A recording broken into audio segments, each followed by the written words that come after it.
perubahan institutional reform must be pushed by the government. Supposed to be done in 2019, but then government changed, nothing happened. Then in between you had two governments, they were very busy, thinking when the next change will happen and so on. So now what we are saying is to the Madani government, capitalize on what you have. You have a majority in parliament. Kalau you don't capitalize this opportunity, it's a wasted opportunity. Next round you will tell, the same like Tun Mahathir said in 2020, and we released the 20, that time the figures went up, you see. 2020 January was 2019 figure, chart to night. So we praise the government, keep up the good work and all that. The response from him is, yes, I can't promise you because we don't have a majority in parliament. That was the excuse they gave. Hari ni, you have majority in parliament, please use it. This window of opportunity, I can tell you, is only short. I think you all can assess yourself. Stability at this window is only gone the days when BN was ruling in the 80s and 90s. You go for election or you don't go for election, more or less you know the output. What will happen? Today it's not like that. People have voice, they can change you anytime.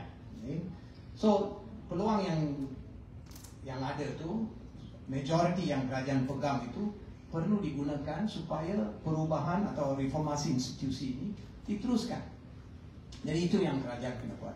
Lagi satu saya nak tambah, berkenaan dengan wawasan Perdana Menteri nak jadi top 25 dalam tempoh 10 tahun. In 10 years he wants to be top 25. Where is the plan?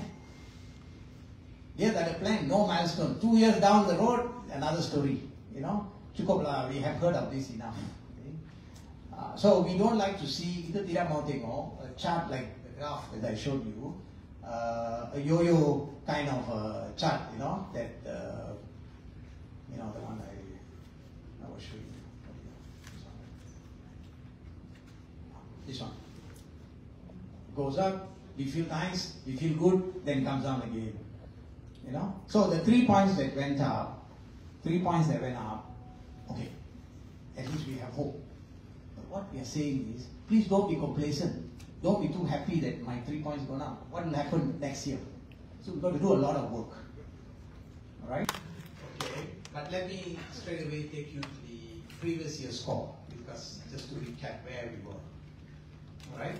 So in 2019, if you all will remember, our score rebounded from below 50 to 53, right after GD40. And then in 2020, we saw a dip. And then in 2021, dip again, 48. And then last year, 2022, dip again. Okay? So we have been going down. You can remember that many things did happen the last 4 or 5 years. Change of government, political instability. Because when you have political stability, you cannot move. And I can tell you this, witness to you, the whole thing is... Sorry, okay.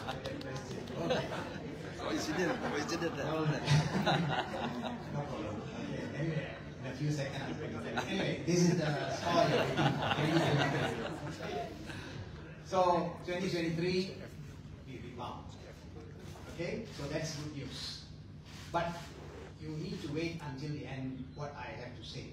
Okay, you have this rebound, but there's a lot more to be done. Okay, so this is increase of 3 points from 2022. So what does it say? It gives us hope. Okay, it gives us hope. So we are back to, assuming that the passing mark is 50, then we are back there. Okay? So we are at the C. Alright. Now, we do some analysis. Huh? Let's do a bit of analysis.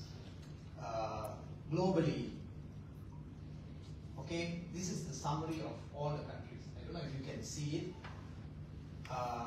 You have, on the left side, all our scores, not ranking, huh? All our scores. Okay, so you have Denmark, Finland, New Zealand, and so on, Singapore, and then Malaysia is on the 50 marks. This is not ranked, this is score. Okay, and the reason I may not have said this earlier, The reason we emphasize a lot on the score is not the rank so much, is because sometimes some countries come in, among the 180 countries, new countries come in, or some countries will drop out. So when they drop out, your rank just goes up. So it doesn't mean that you're good. It's just that others have dropped out. So if you look at the score, it's much more better. All right. Now Malaysia is 50. Now before I go further, as probably you all know, in Malaysia, the Prime Minister has given a target. He says that he wants to see Malaysia to be top 25 in 10 years' time. He said it last year. So 10 years means 2033. Okay? Now, if you look at these scores here and do a quick calculation, we are now 50 marks. To reach the top 25, you need at least 68 marks. So if you look down there, on the left side, you need to be near Bhutan or UAE or US. That means you need to score around 68, which is what? 18 marks difference, right? Assuming that other countries don't improve, you need about 18 marks, which means that between now until 2033, average, you must go up by 2 marks, 2 points. Every year you must go up. So this year, we got 3 points, right? So what we need to do, we need to make sure we continue to climb up, not go down. That's the issue. That's the issue. So we'll come back to this again. We'll talk more about this.